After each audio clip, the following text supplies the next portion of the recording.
on. Okay. Recording in progress. And okay, John, now you have the floor. Okay, so I'm able to look. Oh, so Ron is now on the session. Ron actually had a copy of the report that he was looking at where he is, but he's now joined us, and I'll allow Ron to introduce himself as well. Ron. Hello. Yes, Ron Parker with Parker Pearson. And Ron created this wonderful report that, in a nutshell, helps schools understand. It gives them a little idea about where they stand for FY13 and FY14. And what we're planning to do today is to talk a little bit about what this means for schools that have received the report, that are in the system, whether it suggests that schools might want to take some action, and what kind of action that might be. Because the data, the data is pretty persuasive, certain categories of data, and for schools that are not yet doing something, that need to be doing something, this could be a watershed moment for you. So, Ron, I'll let you talk a little bit about the report. Ron created this report from data that we pulled in back in February, and it's going to still be pretty good, although some of the numbers have changed a little bit, I'm sure, between February and now. But I'll let Ron talk a little bit about the report and what you're looking at. Okay. I'm sure that most everyone has their report that we're releasing out. And so I'm going to just start off by talking about the headings or the columns up there and explain what each column represents. And then we'll go into the actual calculations of the rates and then the projections, and we'll try to explain a little bit what the projections are about. So the first is the cohort years, and we put on 6 or 7 cohort years here. And it starts with 09 and then goes all the way through 2015. The next column is the numerators, which is the defaults, the students that defaulted within that cohort year. And then to the right of that is the denominator. That is the number of students that entered repayment in the cohort year. In the cohort year, all the cohort years start from October 1st, and they all end through September 30th. Of whatever year is showing up here. So if it's 2011, it's 10/1 of 10 through 9/30 of 2011. And then the cohort rate, and the cohort rates here are, in some cases, they're the 2-year rate, and then they jump into the 3-year rates because no, I'm sorry, they're all 3-year rates. So that would be based on the information. If it's 09, 10, 11, and 12, those numbers are actual. What you should be seeing here is what you have gotten from the Department of Education publicly. And I'm not sure if 12 is out. Is 12 out? No, 12 is not out publicly. Yeah, 11 is. Through 11 is official, and then 12 is a projection based on the data that we received from NSLDS in February. The current delinquencies, of course, there's no delinquencies until we get to 2013, and that's the number of delinquencies that could default between the date that we got the data and the end of the cohort year, which for 2013, the end of the cohort year is September 30th of 2015. 2014 cohort year goes all the way to September 30th of 2016. And then 15 goes to 2017 of September. So you can see that it's pretty far down the road on some of those. The delinquency rate is basically the number of current delinquencies divided by the denominator, number of people in repayment. The next column is called projected delinquencies. Now, projected, there's no one out there that tells you this is how many delinquencies you're going to get between, let's take for 2014. You have no, because you're only going to have delinquencies that could default between now and September 30th of 2015. All of the delinquencies that are showing up today, their default rate falls after the cutoff date, so we don't put them on the report so that your projections don't show delinquencies that are in 2013 that are expected to default after September 30th of 2015. But in 14, we're in this example, the calculation is 90. And that number, again, is no one provides it to you. It's a number that we calculate in our software. And what we do is we take the existing delinquencies, the 316 delinquencies, and we come up with an average, and then we multiply it times a factor that we have developed in our software that it comes from years of experience of watching delinquencies and trying to project them. And so we come up with a factor that says, based on the current delinquencies and based on our factor, we think you're going to have at a minimum 90. You could have more, and in most cases, if you're going to have some, you would probably have a little more than that. But 90 is the number that we use to factor it in. If you look at 2015, we don't have a projected delinquency calculation there. We won't calculate it until October of 2015 because our projections won't work that far out. In other words, because that would be like 16 or 17 months out or 18 months out because we're in February. And that's just too far. It's just too far in advance to do any type of projection. And then once we get past that column, we get into what we call the projected cohort rates based on our assumptions.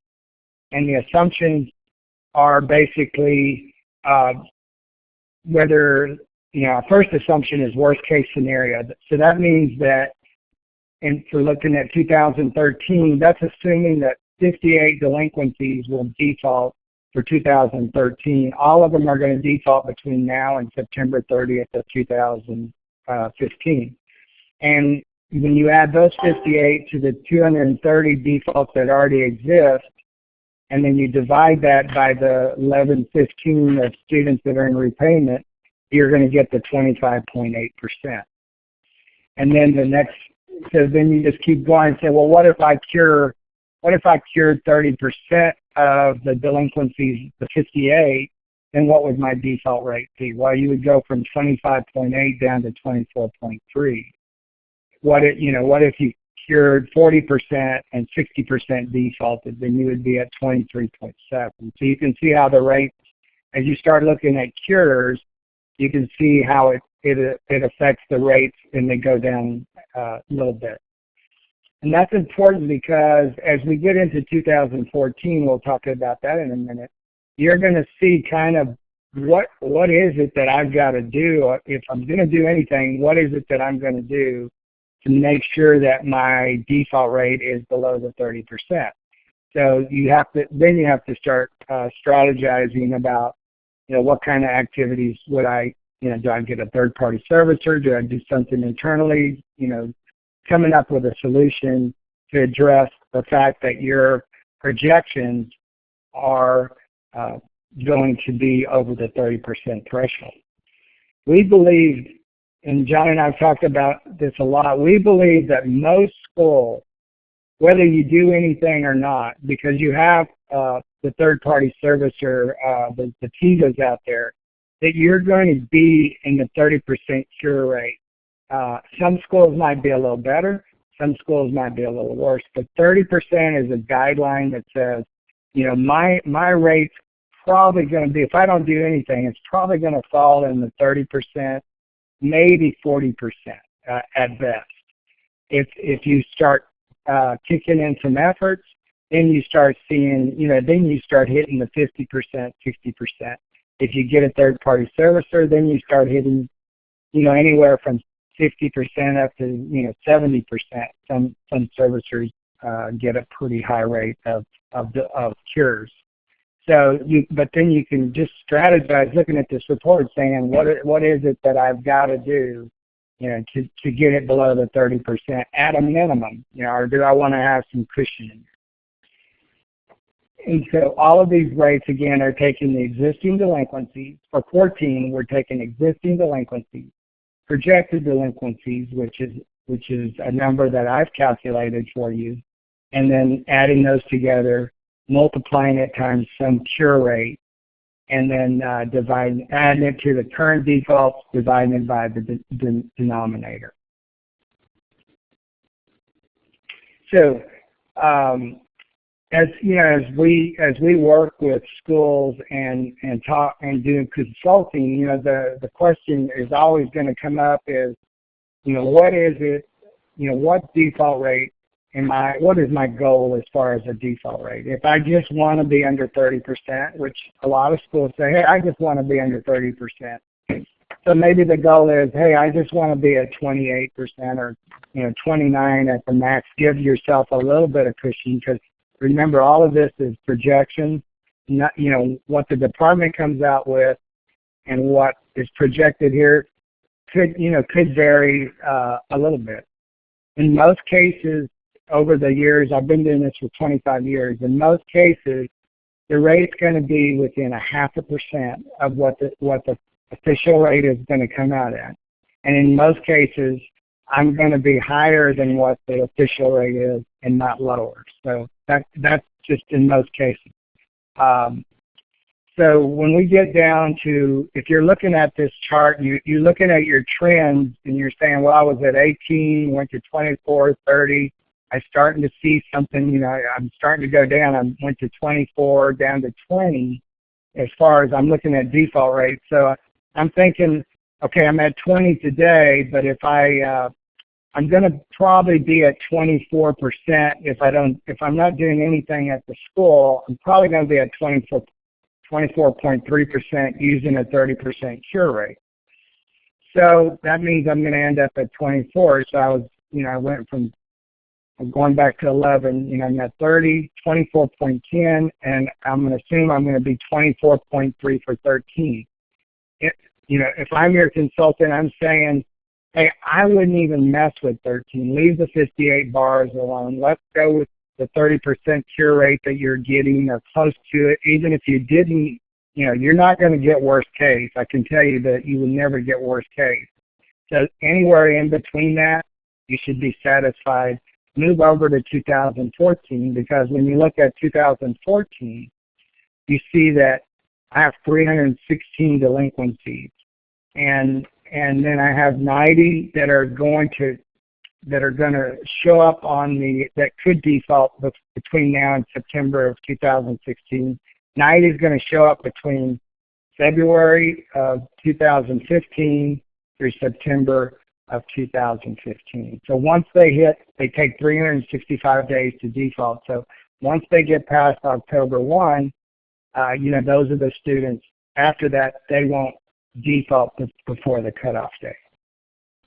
So in this scenario, and then this scenario is an example, but it's very this is very common to several, a lot of the schools that we work with. So, worst case is 47.81. Well, we know we're not going to be 47.81, but if we're with a 30% or 28.72 delinquency rate, there's a pretty good chance you're going to be around the 36%. 36.75 is projected, assuming a 30% cure without you doing anything. So when you start looking at that and you're saying, okay, well, I need, I'm with that 24.3 for 13 is what I think I'm going to be at. To get to 24% for 14, it's going to take, it's going to take a third-party servicer. It's going to require a 60 to 70% cure rate, unless you have a staff internally to actually call students. So in this example, this is an example of where a school should seriously start looking at doing something as soon as possible to lower, to get these projections, to get your 30% or 40% cure rates as close to or less than 30% as possible. And to do that, to take action now, because once these students, once the 90 show up, then there's no more new delinquencies. But the earlier, all your cures come at the earlier stage of delinquency, between, delinquent one day to 90 days. Probably the majority of your cures come from there, and then from 91 to 180 is the next. Is probably that you're probably getting, 50 or 60% of your cures in the first 90 days. Maybe 25% are even, maybe it's even less than that. But once they hit 181 plus, you're talking about only curing about 10% of your delinquency. So if you're expecting to hit 30%, you're not going to, because once they get all into the 180 plus, you're not going to hit that high of a cure rate. So the earlier you get started, the higher percentage of cures you're going to get at the front end, so that when you get towards the back end and you're only curing 10% of those delinquencies, the average gets you down to where you need to be, to 30 or 40% or 50%. In this case, for this school to be under 30% based on the criteria, it would bring it, a 50% cure rate would bring it down to 29.4%. So in this case, the school would have to get seriously involved in making outbound calls, sending letters, sending emails, or hiring a third-party servicer to do the outreach for you.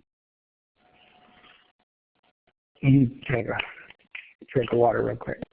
Can I take, Ron, I'd like to say a couple of things. Okay. So if you look at that number, so what you're seeing on that last column is that a 40% cure rate, which would involve vigorous school activity. This is not something you're going to get from a third-party or from a federal servicer.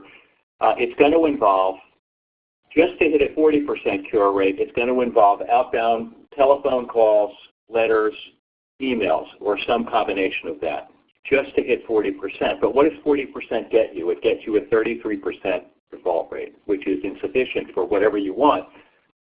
If you, as Ron said, just to get below 30%, to 29.45, you'd need a cure rate of 50%.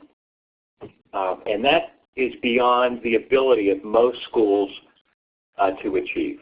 I don't know if Ron was strong enough in saying that, but you can imagine the amount of effort working with your delinquent borrowers in your outbound communication, and in some cases having an inbound communication, taking calls from them as well, just to move 50% of your delinquent borrowers from the delinquent side of the ledger to the repayment side of the ledger.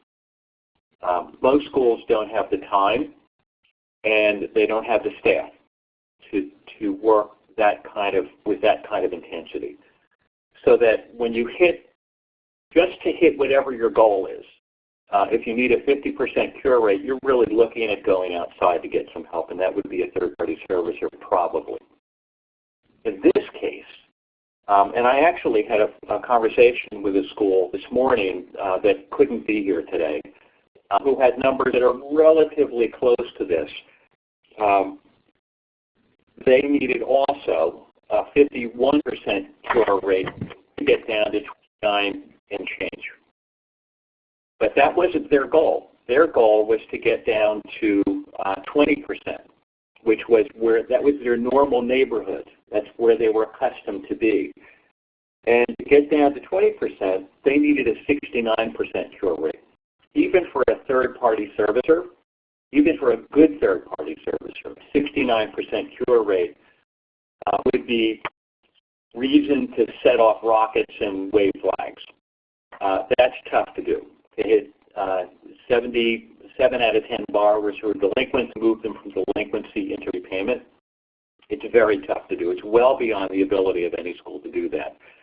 So, when you're looking at your numbers and you are seeing that your 40% cure rate on your report only gets you into the 30% covered default rate, it means that you're probably going to be needing some help, some kind of assistance.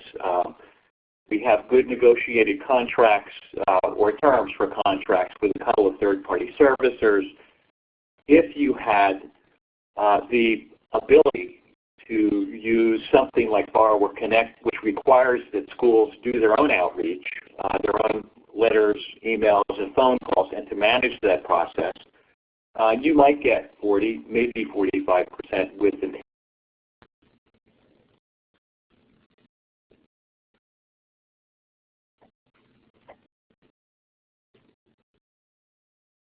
Hello? John? Did we lose John? I think we lost John. Do you want to continue, Ron? Yes, I I'll continue. send him an email. So I'm sure he'll join back in. Yeah. I think I think that everyone that's gotten this report, because one of the things that that I saw in the statistics as I was reviewing all of the schools, and is that if you look at the rates, everybody's, in 2011 it seems like they peaked, and then you start seeing the rates coming down for 12, but then and 13's staying very close to what 12 is. But what we're seeing in 14 is we're seeing a high number of delinquencies, and when you look at the projections, we're looking at a lot of schools, knocking on the door of 30%. And these are some schools that, if you're in the mid-20s, and, now you're looking at, if you got a 30%, you're in the mid-30s. So, it's like a 10% swing if you're not doing anything. So, I think what we're trying to get the schools to do is to really pay attention to, what the statistics are showing, because it is showing it across the entire, all the community colleges in California. It's showing that the trend is shifting, and it's shifting to to go back up. It's not shifting down where it's going to go from, 24 to 20. It's not shifting that way at all. It's not, from what I see, that's not what I'm seeing. At the same time, for those schools that that we did work with that were in Tier 1 schools, most of those schools that they were over 30%, and they've taken action either by using third-party servicers. Some schools are doing it internally, and we see the trend for what we're seeing with them is their rates have decreased. In some cases, they've gone from the upper 30s down into the upper teens. So we know that whatever the effort that you put out there is, you're gonna see that cure rate that I'm saying you're probably gonna get this if you don't do anything, but if you start doing stuff, then it multiplies very quickly. The cure rate does, and you see the benefits in the long term, in that your default rates come down relatively quick if you take some action early. If you wait till the end of the cohort year, or for 14, if you wait until next January or something like that and say, hey, I'm going to start something now, by that time you're already going to be at a level where you're just going to struggle to keep it below the 30%. So if you want to make have a real good effect on the default rate for 14, this is the time to start implementing something, and it could be from basic communications, some type of communications, whether mail, email, or even outreach, or even going to a third-party servicer in some cases. In some cases, there's schools out there today that don't have a third-party servicer that, based on statistics, really needs to get a third-party servicer because their statistics showing that they're going to be at 30% or greater unless they get a 60% cure rate. And again, you can't get a 60% cure rate with the TIVAs and what the TIVAs do out there. It's not going to happen. So, Ron, I'm sorry that I somehow had a phone problem at my end, but there's sort of a rule of thumb that the earlier you start to work on this, the more quickly you will achieve the goal, whatever goal you have, whether it's 29% or 25 or 22, and the cheaper it will be. The longer you wait, the less likely you are to hit your goal because you're going to be working with borrowers who are more and more delinquent, who are tougher to get out of delinquency, and the longer you or your third-party servicer will have to work with them. One of the unique elements in the contracts that Ruby and Rhonda negotiated with these couple of third-party servicers who are working with the community colleges in California is that you can start working with somebody, and let's suppose that you need a cure rate of 50% to get below 30, to yield a default rate below 30, and you need a 60% rate to get down to 25 and a 70% rate to get down to 20.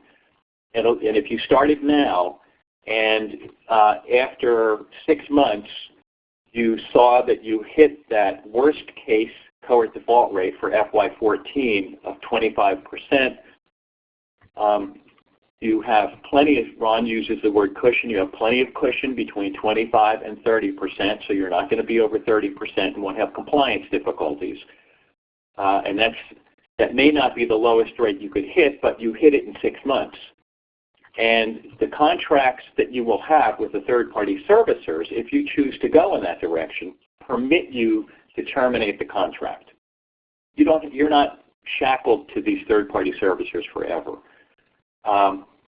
You could stay with them if your goal was not 25 but 20, and it may take a longer period of time for them to reach that goal in your behalf. But at least you would have achieved some measure of safety after let's just say, for example, 6 months. If you waited to start, it makes it more difficult for a third-party servicer to achieve those goals, and you may end up not spending 6 months to get to a rate 25%, but it may take you a year to achieve even a 28% cure rate or default rate. So, I mean, this depends. The schools that take action more quickly, earlier in a cohort, will achieve whatever goals they have. The secret is that you get to choose how much, what rate you want to have, and with the acknowledgement that you will spend the money and the time to achieve that rate. You theoretically could say to a third-party servicer, we would like a 10% cure rate, which even if they started now would probably guarantee, if you wanted a 10% cohort default rate at the end of FY14, you'd probably be sure going in you're going to have that third-party servicer all the way until the very last day of 2016, the last of September of 2016, just to try and achieve a 10% cohort default rate. But if you set that rate, and you get to do that, if you set that rate higher than that, then you can pull back at any time when you hit whatever rate that you have for them to work. So it's just something to think about, but just keep in mind that you are risking not even hitting 30% once you get cure rates that are above 40% if you try and do that yourself. There's just no quick and in a way, cost-free method for achieving some of these goals. Ruby, are we going to do any questions here? Do we want to open this up to questions? Yeah, after you guys are done, we can open it up to questions. Okay, I want to make one more point. before we move on, I go to questions. Is, you know, I don't really have that much more to say about it, but one of the things, this example is, you know, it's kind of, this is a real life example. It's not really made up. So one of the things that you need to look at when you're looking at your report is that you see in this example that in 2014, the school currently has 316 delinquents. And that's, there's only 7 months left that new delinquencies can show up. So, but if you look at 2015, this is kind of where you start seeing the trend. This is we're only 5 months into the cohort year, and the school's already got 282 delinquents. So the delinquents, it's what it's showing is the delinquency trend is really, I mean, they're coming at a fast rate because this school has 19 more months in 15 to get new delinquencies. And if they're already at the 282 mark at the 5-month stage, it's going to be extreme next February or March. It's going to be very high. And so just the statistics on this school is looking like the trend's going up, not coming back down. So, you know, again, we can discuss this with any of you that are on the webinar. You can call, set up an appointment with John or I, and we'll go through line by line with your statistics, and you know, give you some advice or just make sure that you understand what the statistics is telling you, so that you can set up a strategy, or at least even if you're not going to do a strategy, you understand kind of what's coming down, you know, the road.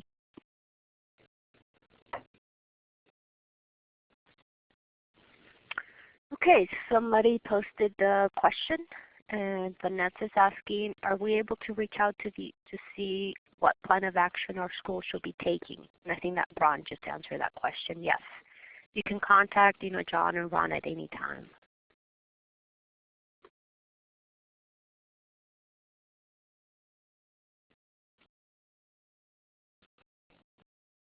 So one of the things we can do once we're having a personal conversation that we could not do on this form, what Ron was able to do on the form is create groups. What would a 30% cure rate look for schools? What would a 40% cure rate look for schools?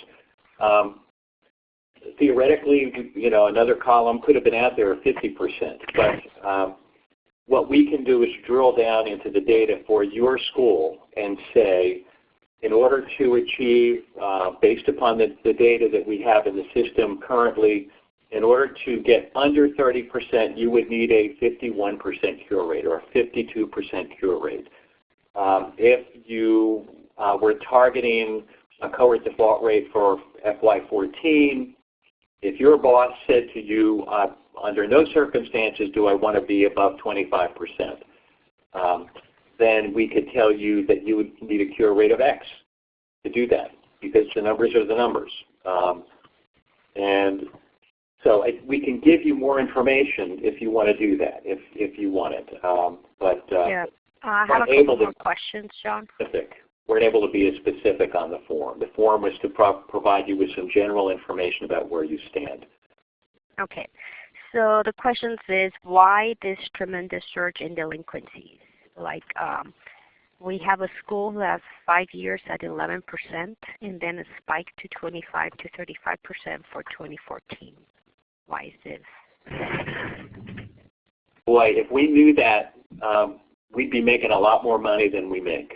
What we can simply say is that FY14 caught a cold, and that all of you are sneezing because of it. It's very, very difficult to know. It's so broad in California that Ron and I have talked about this. We think it's probably portfolio-wide for the department. There would be no reason why California would stand out, given the number of schools and the number of borrowers in California, why it would be unique.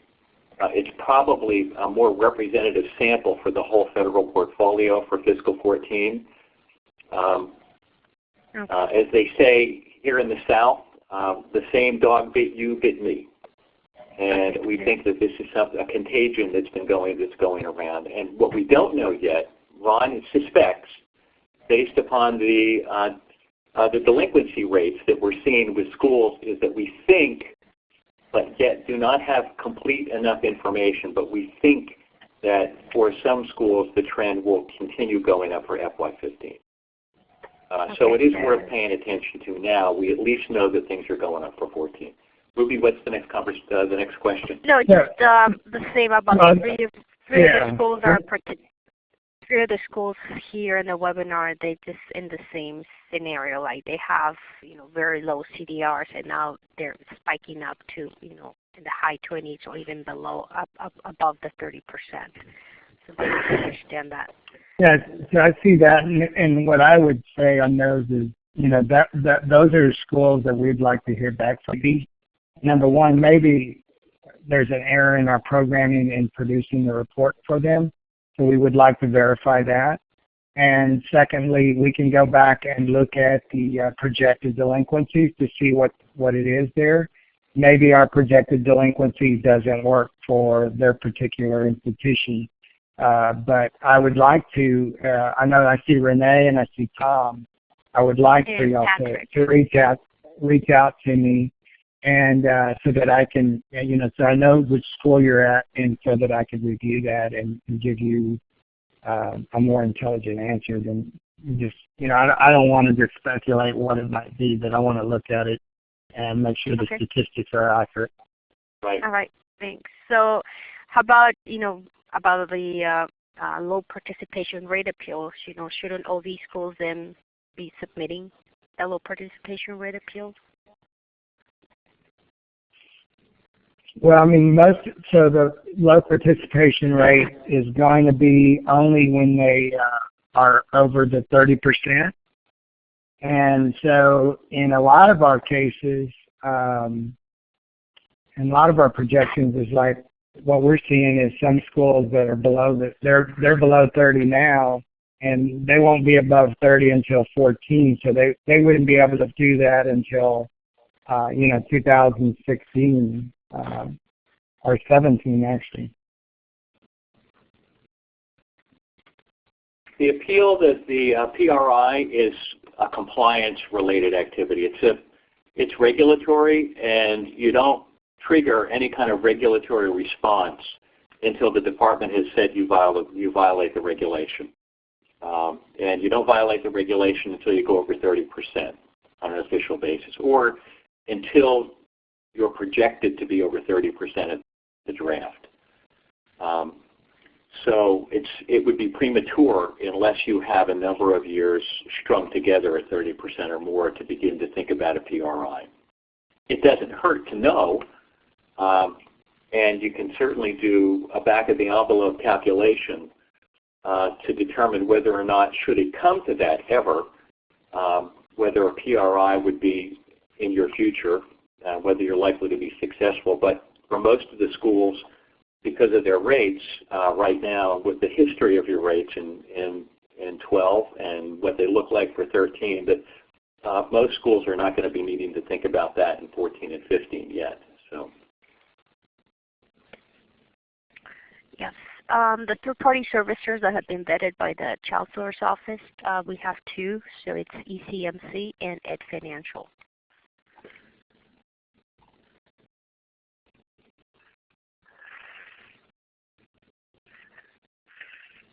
If you are thinking about a third-party servicer, we certainly invite you to talk to us as well.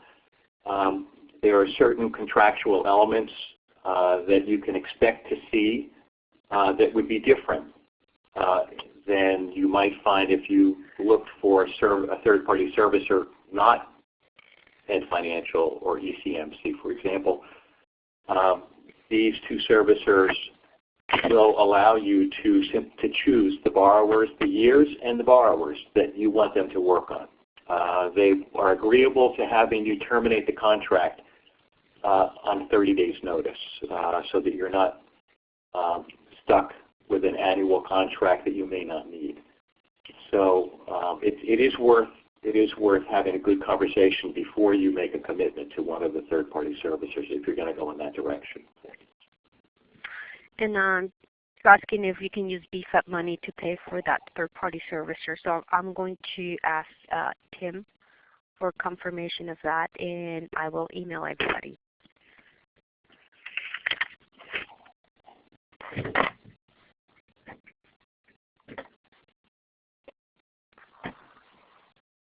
So the example, I want to give you an example. School that I talked to this morning got an estimate, a contract from one of the two third-party servicers that said if we work on your delinquent borrowers from July 1st of 2015 through June 30th of 2016, this would be for the FY14 cohort delinquencies, our projection is that it's going to cost you $4,000 for that time period. And it's hard to know what that meant to the school. And so the school is going to have to go back and collect a little more information to clarify what the meaning of that is. But because the cost of that, depending upon what the school's goal was, might actually be diminished in some way. Let's suppose that, and presuming that that third-party servicer was simply saying, we'll work for you for a year based upon the number of delinquencies for 12 months at a rate of $4,000 for that time period. Well, what if the school's worst-case cohort default rate after the third-party servicer worked on it for a while was 25% in February of next year? And the school was comfortable with that. There's no reason for the school to continue on after February. So the amount of money actually that the school might spend could be considerably less than $4,000 if the third-party servicer achieved the school's goals prior to the end of that contract period. When we think of that under these contracts, quote, the end of the contract period, that's a relative term because the end of the contract period is the end of a 30-day period in which you tell them you don't want to work with them anyway. So it's really whenever you've reached the point where you think they haven't been successful and you want to change horses, or they have been successful and you don't need to go any further. That would be the end of the contract.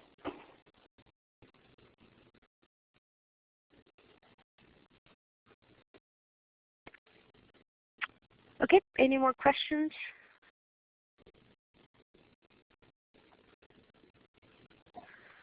Well, if you think of any other questions, you can always email those to me, or you can also email John and Ron, and we can get back to you. We can also share those with everybody who attends the webinars.